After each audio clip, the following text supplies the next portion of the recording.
7 दिवसात किंवा एका दिवसात जर तुम्हाला कोण सांगत असेल की एका दिवसात असं होतं, एका दिवसात तसं होतं, हे सगळं खोटं असते. हे फक्त व्ह्यूज मिळवायला या सगळ्या गोष्टी असतात. पण जर तुम्हाला ओपन पोर्स असतील तर टोनर तुमच्यासाठी गेम चेंजर आहे. ग्लास स्किनसाठी तर खूप जास्त फेमस आहे. ग्लास स्किन म्हणजे काय, ज्या स्किनमध्ये ओपन पोर्सचा प्रॉब्लेम कमी आहे, आपली स्किन स्मूथ आहे. काय बे नुसतं ते प्रोडक्ट्स सांगत बसल्यात, काय घरात काय करू शकतोय काय तेवढं सांग, नाही तर आम्ही काय व्हिडिओ बघत नाही. तसं काही करू नका. घरगुती काय रेमेडीज आहेत ते सुद्धा मी तुम्हाला पुढे सांगणारच आहे. टप्प्याटप्प्यानं जाऊया हो, म्हणजे जरा जरा खाऊया. एकदम खाल्ले कसं पोट बिघडते.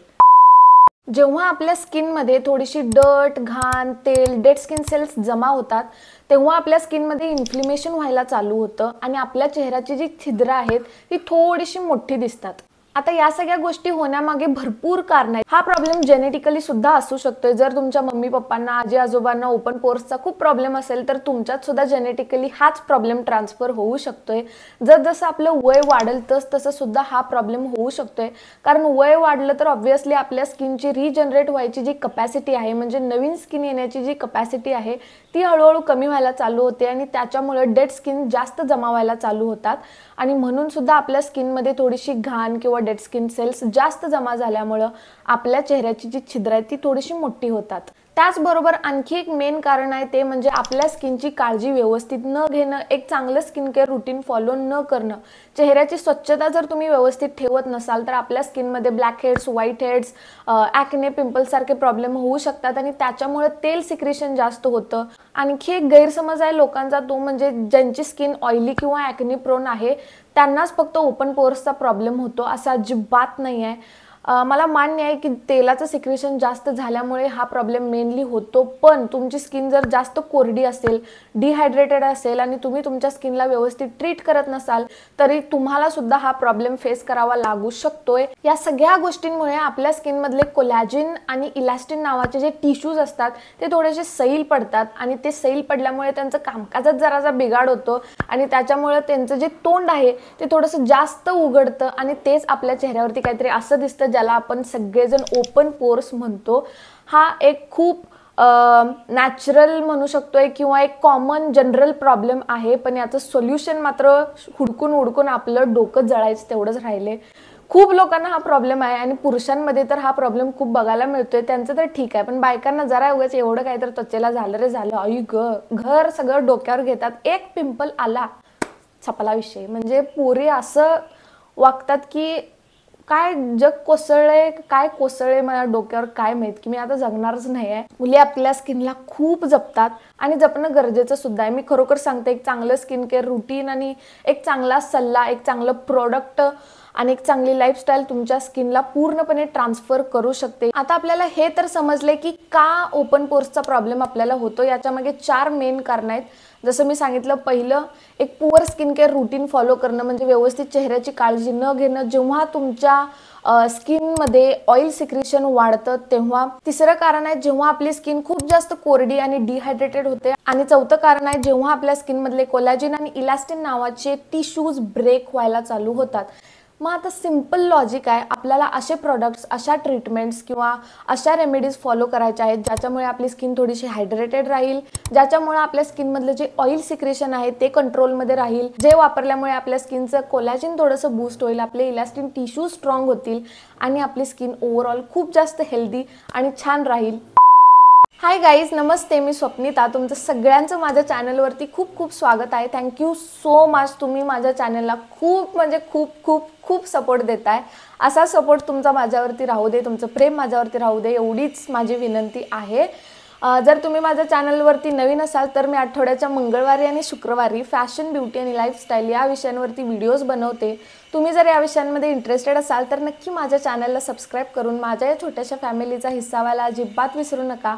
आणि सबस्क्राईब करताना ती बेल आयकॉन सुद्धा प्रेस करा, तेव्हाच तुम्हाला कळेल मी एक्झॅक्टली कधी व्हिडिओ अपलोड केलाय ते. सुरुवात करूयात आपण एक हेल्दी स्किन केअर रुटीन पासून. तर स्किन केअर रुटीनचा सगळ्यात पहिला पार्ट येतो तो म्हणजे क्लिन्झिंग. आता क्लिन्झिंगमध्ये तुम्हाला एक चांगलं क्लिन्झर वापरायचं आहे. जर तुमची स्किन थोडीशी ऑइली असेल तर प्लीज थोडंसं एक्सफोलिएटिंग क्लिन्झर वापरा, कारण तुम्ही जर खूप जास्त माइल्ड क्लिन्झर वापरत असाल तर तुमच्या स्किनचं जे ऑइल आहे ते अजिबात क्लीन होत नाही. त्यामुळे थोडंसं फोम बेस्ड किंवा जेल बेस्ड क्लिन्झर्स तुम्ही यूज करा. त्याच्यामुळे तुमच्या स्किनमधलं ऑइल, घाण, पोल्युशन, डर्ट सगळ्या गोष्टी निघून जातील आणि तुमची स्किन छान पद्धतीने क्लीन राहील. आणि जेव्हा आपली स्किन क्लीन राहते तेव्हा डेड स्किन सेल्स, धूळ अजिबात तुमच्या पोर्समध्ये जमा होत नाहीत आणि हे ओपन पोर्स जे आहेत ते हळूहळू कमी व्हायला चालू होतात. जर तुमची स्किन थोडीशी ड्राय असेल, ॲक्ने प्रोन किंवा सेन्सिटिव्ह असेल तर तुम्ही मात्र थोडेसे जेंटल क्लिन्झर वापरा, ज्याच्यामुळे तुमची स्किन छान पद्धतीने हायड्रेटेड राहील. याच्यावरती मी डिटेल्डमध्ये व्हिडिओ बनवला आहे, लिंक आय बटनवरती आहे, प्लस कमेंट सेक्शनमध्ये सुद्धा आहे आणि डिस्क्रिप्शन बॉक्समध्ये तर आहेच, चेक करायला अजिबात विसरू नका. स्किन केअरमधली दुसरी महत्त्वाची गोष्ट आहे ती म्हणजे टोनर. मी स्वतःच आय थिंक सांगितलेलं एका व्हिडिओमध्ये की टोनर स्किपेबल आहे आणि खरंच स्किपेबल आहे. तुम्ही टोनर वापरलात नाही वापरलात एवढं काय फरक पडत नाही. पण जर तुम्हाला ओपन पोर्स असतील तर टोनर तुमच्यासाठी गेम चेंजर आहे.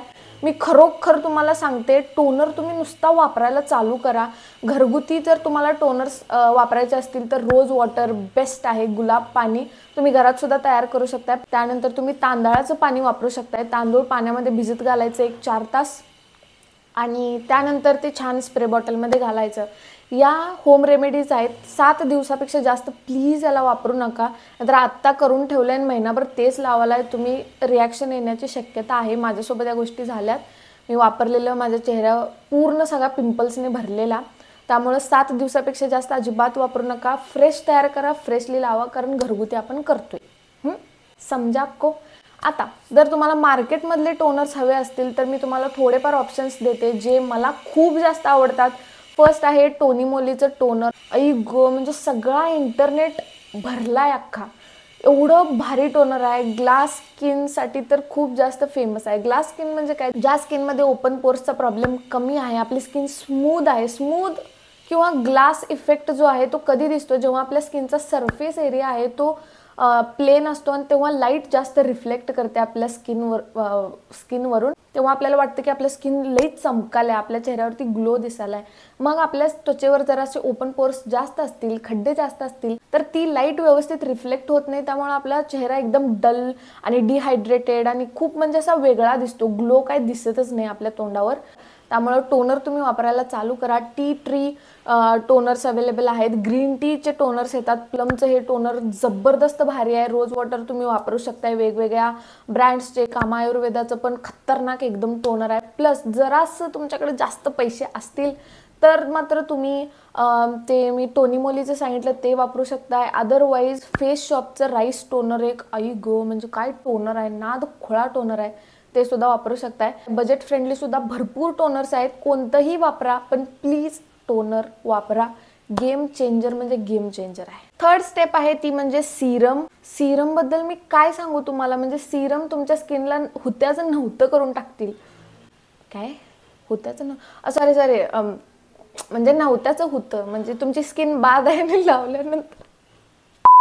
पण सीरम वापरून तुमची स्किन लय म्हणजे लय भारी होत्या. मी खरोखर सांगते, सीरम जबरदस्त स्किनमध्ये इफेक्ट देतो.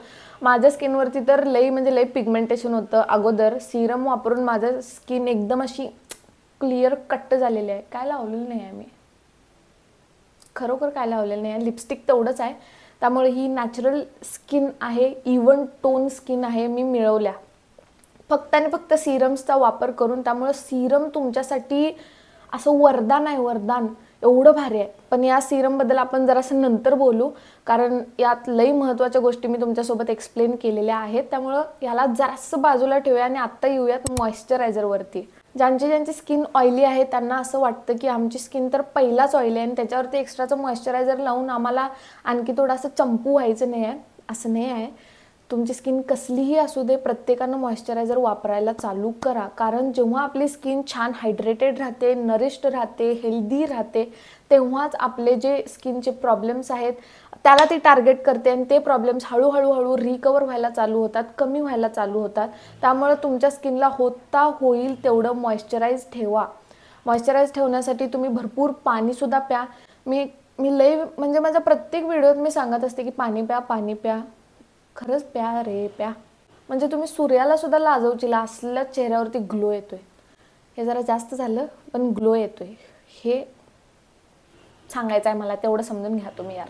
जर तुमची स्किन ड्राय असेल तर तुम्ही क्रीम बेस्ड मॉइश्चरायझर वापरू शकताय. जर तुमची स्किन थोडीशी ऑइली असेल तर तुम्ही जेल बेस्ड मॉइश्चरायझर वापरू शकताय. बऱ्याचदा असं होतं की मॉइश्चरायझर लावल्यानंतर एवढं ऑइली चिपचिप वाटते आणि त्याच्यामुळे आणखी असं वाटते की म्हणजे जास्त धुरळा आपल्या चेहऱ्यावरती चिटका लागला येऊन. ही जी फिलिंग आहे ते एक योग्य मॉइश्चरायझर वापरल्यानंतर अजिबात येणार नाही. माझ्या चॅनलवरती मॉइश्चरायझरवरती मी व्हिडिओज बनवलेत, ड्राय स्किनवाल्यांसाठी, सेन्सिटिव्ह स्किनवाल्यांसाठी ऑलरेडी बनवलेले आहेत, तुम्ही चेक करू शकता. नेक्स्ट महत्त्वाची स्टेप आहे ती म्हणजे प्रोटेक्शन. आता आपण आपल्या स्किनला छान क्लीन केलेलं आहे, त्यानंतर नरिश केलेलं आहे. मग आता एवढ्या सगळ्या गोष्टी करायच्या आणि प्रोटेक्शनच व्यवस्थित दिलं नसलं तर पालत्या घडावर पाणी तुमच्या स्किनची वाटच लागणार आहे. कारण या सगळ्या गोष्टी केल्यामुळं आपली स्किन थोडीशी जास्त सेन्सिटिव्ह होते. आत्ताच सांगते मी तुम्हाला, म्हणजे आपल्याला असं वाटते की मी एवढं सगळं फॉलो करायला तरी पण माझी स्किन पहिल्यापेक्षा जास्त बेकार दिसायला. याचं कारणच हे आहे की हे जे प्रोडक्ट्स आपण वापरतोय त्याच्यामुळे आपली स्किन थोडीशी सेन्सिटिव्ह झालेली असते नॉर्मल स्किनच्या तुलनेत. आणि जर आपण त्याला व्यवस्थित प्रोटेक्ट केलं नसलो उन्हाच्या किरणांपासून तर आपल्या स्किनची खरोखर राख होते. घाण म्हणजे जशी होती त्याच्यापेक्षा दुप्पट तिप्पट घाण होत्या. त्यामुळं प्लीज सनस्क्रीन वापरायला अजिबात विसरू नका. कमीत कमी 30 SPF असलेला आणि PA फॅक्टर चेक करायचा. PA ट्रिपल+ म्हणजे 3 वेळा अधिक चिन्ह असते, नाहीतर 4 वेळा अधिक चिन्ह असलेलंच सनस्क्रीन विकत घ्यायचं. कोणत्याही ब्रँडचं घ्या. त्यामध्ये आणखी 2 गोष्टी चेक करायच्या की ते वॉटर रेजिस्टंट आहे का किंवा स्वेट रेजिस्टंट आहे का, नाहीतर लावून काय उपयोग नाही आहे. थोबाडाला आपण लावतोय आणि एकदा पाण्याने चेहरा धुतला की झालं सनस्क्रीन गायब. आणि 2-2 तासाला 3-3 तासाला सनस्क्रीन रिअप्लाय करायचं असतं. याच्यावरती मी आणखी डिटेल व्हिडिओ केला आहे. सनस्क्रीन रिअप्लाय कसं करायचं तुम्ही तिथं डिटेल माहिती चेक करू शकताय. थोडक्यात तर मी इथं सांगतच आहे तुम्हाला. याच्यामुळं तुमची स्किनची कंडिशन खतरनाक भारी होणार आहे. तुमच्या स्किनवरती, चेहऱ्यावरती कसलाही प्रॉब्लेम असू दे 101% रिकवर होणार. तुम्ही फक्त या गोष्टी फॉलो करून बघा. तुम्ही म्हणणार काय बे नुसतं ते प्रोडक्ट्स सांगत बसल्यात, काय घरात काय करू शकतोय काय तेवढंच सांग, नाही तर आम्ही काय व्हिडिओ बघत नाही. तसं काही करू नका. घरगुती काय रेमेडीज आहेत ते सुद्धा मी तुम्हाला पुढे सांगणारच आहे. टप्प्याटप्प्यानं जाऊया हो, म्हणजे जरा जरा खाऊया. एकदम खाल्ले की कसं पोट बिघडते. त्यामुळं टप्प्याटप्प्यानं खाल्ले की कसं पचन बी चांगलं होते आणि सगळ्याच गोष्टी चांगल्या होतात. आता आपण बघूयात सिरम्सकडे. मी तुम्हाला मगाशी पण म्हटलं की सिरममुळे तुमचे स्किन नवत्याची होतं, म्हणजे जाऊ दे आपले धंद्यातच पडायला नको, 1 नंबर भारी होणार आहे साध्या सोप्या भाषेत. जर तुमची स्किन ड्राय असेल तर सिरम्स विकत घेताना नायासिनामाइड, रेटिनॉल किंवा हायलुरोनिक ॲसिड बेस्ड सिरम्स तुम्ही विकत घ्या. ते तुम्हाला चांगलं रिझल्ट्स देतील. नेक्स्ट, जर तुमची स्किन थोडीशी ऑइली किंवा कॉम्बिनेशन असेल तर सॅलिसिलिक ॲसिड, ग्लायकॉलिक ॲसिड तुमच्यासाठी बेस्ट ऑप्शन्स आहेत. सॅलिसिलिक ॲसिड तुमच्या ऑइलला कंट्रोल करणार आहे. ऑइल सिक्रिशन जे जास्त होतं त्याचं प्रमाण कमी करतं सॅलिसिलिक ॲसिड. प्लस तुमच्या स्किनमध्ये जे डेड स्किन सेल्स जमा होतात ते सुद्धा कमी होतात. एवढं छान इन्ग्रेडियंट आहे. आणि सेकंड, ग्लायकॉलिक ॲसिड. आई गो, मी काय सांगू, म्हणजे मी पण हे वापरते ग्लायकॉलिक ॲसिड. जरी माझी स्किन ड्राय असली तरी मला ते चांगल्या पद्धतीनं सूट झाले. आठवड्यातून मी फक्त एकदा किंवा जास्तीत जास्त 2 वेळेला वापरते, त्याच्यापेक्षा जास्त अजिबात नाही. छान. इथं मी सांगते हे ॲक्च्युली टोनर आहे. तुम्ही वेगवेगळे सिरम्स येतात ते घेतलात तरी चालेल, पण ग्लायकॉलिक ॲसिड तुमच्यासाठी जबरदस्त आहे कारण ते माइल्डली एक्सपोलिएट करतं. जे डेड स्किन सेल्स आहेत, जी घाण धूळ जमा झाल्या त्याला सुद्धा छान पद्धतीने क्लीन करतं आणि याच्यामुळे तुमच्या स्किनचं टेक्स्चर खरोखर बदलतं. तुम्ही फक्त यापैकी एखादं सिरम वापरून बघा. इवन तुम्ही ग्लायकॉलिक ॲसिड जरी वापरायला चालू केला, बेस्ट आहे तुमच्यासाठी. 1-2 महिने तुम्ही ट्राय करून बघा, रिझल्ट्स तुम्हाला स्वतः बघायला मिळतील. आता हे तर नॉर्मल पोर्ससाठी होतं. जर तुमच्या स्किनचे पोर्स प्रॉमिनंट असतील, म्हणजे प्रमाण भयानक असेल, मी इथं दाखवते फोटो, अशा पद्धतीचे जर तुमचे पोर्स असतील तर प्लीज तुम्ही डर्मॅटकडे जा. ते ट्रेटिनॉइन बेस्ड क्रीम तुम्हाला देतात. ते आपला आगाऊपणा अजिबात करायचं नाही. म्हणजे मी आता सांगते म्हणून तुम्ही एखाद्या मेडिकलमध्ये जाऊन ती क्रीम घेतलाय आणि चेहऱ्याला लावायला आहे, बाई प्लीज असला काय प्रकार करू नका, नाही तर मला चप्पल खायला लागतील तुमच्याकडनं. या जर गोष्टी असतील तर प्लीज एका डर्मॅटकडे जा आणि डर्मॅटला कन्सर्न करूनच त्या क्रीम्स घ्या आणि त्या चेहऱ्यावरती लावा. तर आपण आता बघूयात की काय होम रेमेडीज आहेत, घरगुती काय ऑप्शन्स आहेत काय. तर घरगुती ऑप्शन्स आहेत. मी तुम्हाला घरगुती टोनर्स ऑलरेडी सांगितले. आता आपण बघूयात की घरगुती क्लिन्झर्स कोणते आहेत काय. मुलतानी मिट्टी बेस्ट आहे. मुलतानी मिट्टी का म्हणाले, मुलतानी माती बेस्ट आहे. पण जर तुमची स्किन ड्राय असेल तर कृपा करून मुलतानी माती वापरू नका.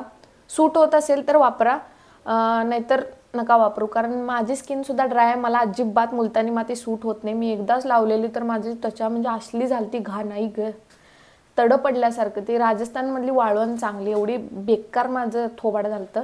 त्यामुळं तेव्हापासून तर मी साष्टांग दंडवत घालते त्या मुलतानी मातीला. आपल्याला काय असलं काय झंझट नको डोक्याला. तर तुम्ही काय करू शकताय, मुलतानी माती वापरू शकताय किंवा क्ले बेस्ड मास्क येतात, रेडीमेड मास्क अवेलेबल असतात, किंवा केवलिन क्ले एक माती आहे, मातीचा प्रकारच आहे तो. तर ते सुद्धा जबरदस्त म्हणजे जबरदस्त ऑप्शन आहे तुमच्यासाठी. याने तुमची स्किन डीपली क्लीन होते, तुमचे पोर्स स्वच्छ होतात, त्यामध्ये काही घाण राहत नाही, डेड स्किन सेल्स जमा होणार नाही. आणि झाले जरी असतील तरी या सगळ्या गोष्टी क्लीन केल्यामुळे तुमचे जे ओपन पोर्स आहेत ते हळूहळू कमी व्हायला चालू होतात. यासोबत तुम्हाला आणखी एक इफेक्टिव्ह मास्क सांगते. नीम पावडर घ्यायची, कडुलिंबाची पानं घरगुती पण तयार करू शकताय. कडुलिंबाची पानं वाळवायची आणि मिक्सरवरती बारीक करायची. हे जर नसेल तर रेडीमेड अवेलेबल आहेत. नीम पावडर घ्यायची आणि तुलसी पावडर म्हणजे तुळशीच्या पानांची पावडर, ही सुद्धा तुम्ही घरी बनवू शकताय, विकत पण आणू शकताय. कसं तुम्हाला कम्फर्टेबल वाटेल तसं तुम्ही वापरू शकताय. ही नीम पावडर प्लस तुळशी पावडर घ्यायची आणि त्यामध्ये घालायची जराशी हळद, हाय म्हणून उगाच लई घालू नका. आणि छान पेस्ट बनवायची. तुम्ही त्यात दूध घालू शकताय, पाणी घालू शकताय, दही घालू शकताय आणि मस्तपैकी लावायचं स्किनवरती. एक 10-15 मिनिटं ठेवायचं, वॉश करायचं. ही गोष्ट तुम्ही आठवड्यातून 3 वेळा ट्राय करू शकताय बेस्ट रिझल्टसाठी. आणखी एक मास्क आहे जो खरंच खूप इफेक्टिव्ह आहे, तो म्हणजे ॲलोवेरा जेल. ॲलोवेरा जेल घ्यायचं, त्यामध्ये घालायचं टी ट्री ऑइल. आता हे तुम्हाला विकतच घ्यायला लागणार आहे. प्लांटेड ॲलोवेरा असला तरी चालतंय, घरगुती ॲलोवेराचं पानं असतात ते जरी तुम्ही रेग्युलरली रोज जर चेहऱ्यावरती लावत असला, तुम्हाला दुसरं तिसरं एक्स्ट्राचं काय करायची गरज नाही आहे. दररोज एक पान घ्यायचं, एक छान क्यूब फ्रीजमध्ये ठेवून लावलात तरी चालेल, नॉर्मल लावलात तरी चालेल. 5 मिनिटं मसाज करायची, दॅट्स इट. रिझल्ट तुम्ही बघा, 1 महिनाभर कंटिन्यू ठेवून बघा तुम्ही. या सगळ्या गोष्टी तुम्ही थोड्या दिवसांपर्यंत ट्राय करून बघा. मी एक कळकळीची विनंती करते तुम्हाला की असं प्लीज समजू नका की एक दिवस तुम्ही चेहऱ्याला लावणार आणि दुसऱ्या दिवशी सगळं एकदम ग्लास स्किन मिळाल्या, असं होत नसते. तुम्ही सपोज आता 20 वर्षाचे आहात, 25 वर्षाचे आहात, तर किती वर्ष झालं तुम्हाला हा प्रॉब्लेम आहे ते तुमचं तुम्हालाच माहीत. 7-8 वर्ष झालं जर तुम्हाला हा प्रॉब्लेम असला तर ॲटलिस्ट त्याला 7-8 महिने तरी द्या. 7 दिवसात किंवा एका दिवसात जर तुम्हाला कोण सांगत असेल की एका दिवसात असं होतं, एका दिवसात तसं होतं, हे सगळं खोटं असते. हे फक्त व्ह्यूज मिळवायला या सगळ्या गोष्टी असतात. यात काय सुद्धा खरं नसते, शून्य, काय ढेकळं रिझल्ट मिळत नाहीत. त्यामुळं कन्सिस्टन्सी ठेवा या सगळ्या गोष्टींमध्ये. 1 महिना 2 महिने रोज ट्राय करा. होम रेमेडीज असू द्यात किंवा स्किन केअर रुटीन असू दे, जेवढं तुम्ही कन्सिस्टंटली या सगळ्या गोष्टींना ठेवतायत तेवढा तुम्हाला चांगला रिझल्ट मिळतोय. 2 वर्ष कंटिन्यू मी कोजिक ॲसिड सिरम वापरल्यानंतर माझ्या चेहऱ्यावरचे डाग गेल्यात. मी तुम्हाला खरोखर सांगते, मनापासून सांगते, काय फेकत नाही आहे. त्यामुळं कन्सिस्टन्सी ठेवा, तुम्हाला रिझल्ट्स मिळतात.